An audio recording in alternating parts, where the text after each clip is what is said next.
Yes, welcome to my cooking vlog. ഇന്ന് ഞാൻ ഉണ്ടാക്കാൻ പോകുന്നത് ഒരു ചിക്കൻ ഗ്രില്ലാണ്. നാട്ടിലെ അൽഫാം എന്നല്ലേ പറയാ. ഇത് ഈ ഞാൻ പച്ചമുളക്, പെപ്പർ, ലൈം ജ്യൂസ്, പിന്നെ ഉപ്പ്, ഷുഗർ, ഒലിവ് ഓയിൽ, പിന്നെ ഗാർലിക്കിന്റെ പേസ്റ്റ് എടുത്ത് ബ്രസ്റ്റ് പീസ് ആണ്. ഫ്രഷ് ചിക്കൻ ആണ് കേട്ടോ എടുത്തേക്കുന്നത്. ഒരു 1/2 കിലോ ചിക്കൻ ഉണ്ടാവും. ഇത് ഞാൻ നന്നായിട്ട് വരഞ്ഞു വെച്ചിട്ടുണ്ട്. എന്നിട്ട് ഇതിനകത്ത് മസാല പിടിക്കാൻ വേണ്ടിയിട്ട് അരഞ്ഞു വെച്ചിട്ടുണ്ട്. ഓക്കെ, ഇനി ഇതിനകത്ത് മസാല ചേർക്കാം. മുളക് പൊടി യൂസ് ചെയ്യുന്നില്ല, പച്ചമുളകും കുരുമുളക് പൊടിയും മാത്രമാണ് കേട്ടോ യൂസ് ചെയ്യുന്നത്. അപ്പം ഞാനത് മിക്സിയിലേക്ക് ഇടാണ്. ഒരു 10 പച്ചമുളക് ഇടുന്നുണ്ട്. കുറച്ചുകൂടി എരി വേണം എന്നുള്ളവർക്ക് ഇനി ഇടാം കേട്ടോ.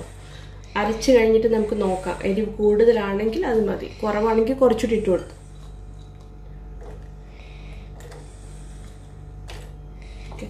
ഒരു 10 പച്ചമുളക് കൊണ്ട് ഇട്ടിട്ടുണ്ട്. പിന്നെ ഒരു 2 ടേബിൾ സ്പൂൺ കുരുമുളക് പൊടി ഇട്ടിട്ടുണ്ട്. പിന്നെ ലെമൺ ജ്യൂസ്, പിന്നെ കുറച്ച് ആവശ്യത്തിന് ഉപ്പ് ഇട്ട് കൊടുത്തിട്ടുണ്ട്. 1 ടേബിൾ സ്പൂൺ ഗാർലിക് പേസ്റ്റ് കൂടി ഇട്ട് കൊടുത്തിട്ടുണ്ട്. ഗാർലിക് പേസ്റ്റ് ഇട്ടില്ലെങ്കിൽ ഗാർലിക് ഒരു 10-12 ഗാർലിക് കട്ട് ചെയ്തിട്ടാലും മതി കേട്ടോ. ഇത് എന്തായാലും അരച്ചെടുക്കാനാണല്ലോ.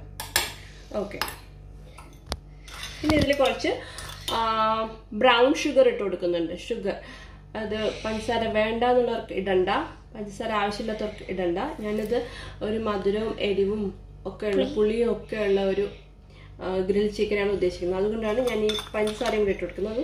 ബ്രൗൺ ഷുഗറാണ് ഇട്ട് കൊടുത്തിരിക്കുന്നത്. 1 ടേബിൾ സ്പൂൺ ഫുൾ ഇട്ട് കൊടുത്തിട്ടുണ്ട്. ഇത് അരച്ചിട്ട് കൊണ്ടുവരാം. അപ്പം ഞാൻ അരച്ച് കൊണ്ടുവന്നിട്ടുണ്ട്. ഇനി ഇത് ചിക്കനിലേക്ക് ഒഴിച്ചു കൊടുക്കണം. ഒഴിച്ചു കൊടുത്തിട്ട് ഫുള്ള് മാഗ്നേറ്റ് ചെയ്തിട്ട് ഒരു 2 മണിക്കൂറോളം ഫ്രിഡ്ജിൽ വെച്ചിരിക്കണം. ഓക്കെ,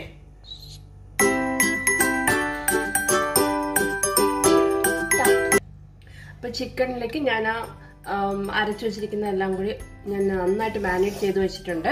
ഇനി ഇത് 1 മണിക്കൂറെങ്കിലും, അറ്റ്ലീസ്റ്റ് അരമണിക്കൂറെങ്കിലും ഫ്രിഡ്ജിൽ വെച്ചിരിക്കണം.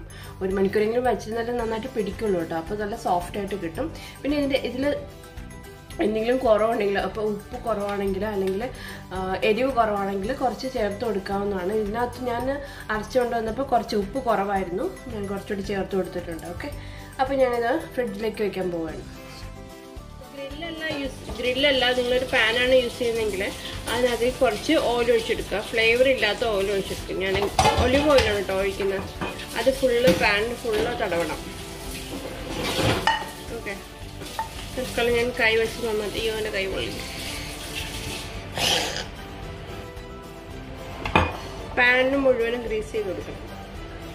ഓക്കെ, അതിൽ കുറച്ച് ഒലിവ് ഓയിൽ ഒഴിച്ചിട്ടുണ്ട്. അത് ഞാൻ പാനിൽ ചെറിയൊരു പീസ് കൂടി ഒഴിച്ചെടുക്കാം ചിക്കൻ്റെ പുറത്ത്. ഓക്കെ, കുറച്ച് മതിയാവും. ബാക്കി ചിക്കൻ ഗ്രില്ലിലാണ് ചെയ്യണത്. ചെറിയ തീ മതി, മീഡിയം ഫ്ലെയിമിലാണ് കേട്ടോ. അപ്പം ഞാനൊന്ന് അടച്ചിട്ടാണ്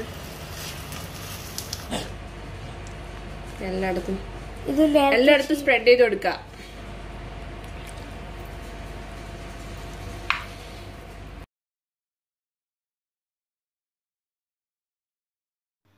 ഇത് ഓവനിൽ വെച്ച് ഗ്രില്ല് ചെയ്യാനുള്ള ചിക്കനാണ്. അതിൽ കുറച്ച് ഒലിവ് ഓയിൽ ഒഴിച്ച് കൊടുത്തിട്ടുണ്ട്. എല്ലാ ഭാഗത്തേക്കും സ്പ്രെഡ് ചെയ്ത് കൊടുക്കുകയാണ്. നന്നായിട്ട് മാരിനേറ്റ് ചെയ്ത് വെച്ചിരിക്കുന്ന ചിക്കനാണിത്.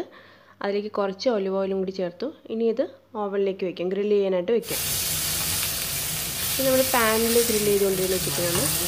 ഞാനൊന്ന് മറച്ച് വേണ്ടത്. ചിക്കൻ ഏകദേശം റെഡി ആയിട്ടുണ്ട്. പാനിൽ റെഡി ആയിട്ടുണ്ട്. നമ്മുടെ പാനിൽ ഗ്രില്ല് ചെയ്ത ചിക്കൻ റെഡി ആയിട്ടുണ്ട്. ഇനി ഗ്രില്ലേ റെഡിയായി വന്നു ഈ സമയം കൊണ്ട്. ഓക്കെ, ചിക്കൻ ഇഷ്ടപ്പെട്ടുവെങ്കിൽ, ഗ്രിൽഡ് ചിക്കൻ ഇഷ്ടപ്പെട്ടുവെങ്കിൽ എല്ലാവരും സബ്സ്ക്രൈബ് ചെയ്യണം കേട്ടോ.